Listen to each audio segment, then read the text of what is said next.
செங்கோட்டையன் வந்து இன்னைக்கு பேட்டி கொடுக்கும்பொழுது என்ன சொல்லியிருக்காருனாக்கா, அதிமுகவை ஒருங்கிணைக்கணும் அப்படின்னு சொல்லி பாஜக தான் சொன்னாங்க. அதன் பிறகுதான் வந்து நான் இந்த விஷயங்களை வந்து கையில் எடுத்தேன் அப்படிங்கிற மாதிரி சொல்லியிருக்காரு. அதை பற்றி எனக்கு எதுவும் தெரியாது. அவங்க யார் பேசினாங்க, யார்கிட்ட போய் பேசினாங்க, யார் சொன்னாங்கங்கிற விவரத்தை அவர் எதுவும் சொல்லலை. அப்படி சொல்லாத பட்சத்தில் நான் வந்து அதில் எதுவும் கருத்து சொன்னோம்னா அது தவறாக போயிடக்கூடாது. இல்லை, ஒரு முக்கியமான நபர், ஒரு அதிமுகவில் முன்னணி தலைவராக இருந்தார். இப்போ அவரே வந்து பாஜக தான் காரணம் நாங்கள் இந்த மாதிரி பேசுறதுக்கு, இந்த மாதிரியான செயல்களுக்கு அப்படின்ற மாதிரி சொல்லியிருக்காரு. இல்லை, நீங்கள் இந்த வார்த்தையை கொஞ்சம் சரியாக பயன்படுத்தினா நல்லாயிருக்கும்.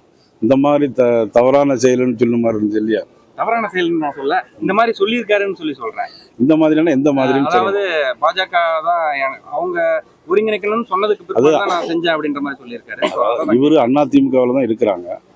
அதிமுகவில் இருக்கிற போது ஒருங்கிணைக்கிறதுக்கு யார்கிட்ட போய் சொன்னாங்க, அது முழுசாக அவர் பேச்சை வந்து முழுசாக கேட்டால் உங்களுக்குமே தெரியும். நான் பார்த்தேன், அதில் 6 பேர் போனோம் ஒன்றிணைக்குன்னு சொன்னோம் அப்படின்னாங்க. அந்த 6 பேர் யாருன்னு தெரியல. யார்கிட்ட போய் ஒருங்கிணைக்க சொன்னோம் அப்படிங்கிறத அவர் தெளிவாக சொல்லலை. அந்த பேட்டியில் எதுவுமே தெளிவாக இல்லாதனால அதை பற்றி நான் இந்த கருத்தை ஒன்றும் சொல்ல முடியாது. அண்ணன் செங்கோட்டையின் விவகாரத்தில் கூட திமுக பின்னணியில் இருக்கும்போங்கிற சந்தேகம் எங்களுக்கு இருக்குது. ஏன்னா நேற்று முன்தினம்தான் மதிப்புக்குரிய மனோஜ் பாண்டியன் அவர்கள் திமுக இணைஞ்சிருக்காங்க. ஆனால் இதுக்கும் பின்னணியில் திமுக இருக்கும்னு நான் நினைக்கிறேன். ட்ரெண்டை ஃப்ரெண்ட் ஆக்கிக்கோங்க. தந்தி டிவியின் சப்ஸ்கிரைபர்ஸ் அண்ட் ஃபாலோவர்ஸ் குடும்பத்தில் நீங்களும் இணையுங்க.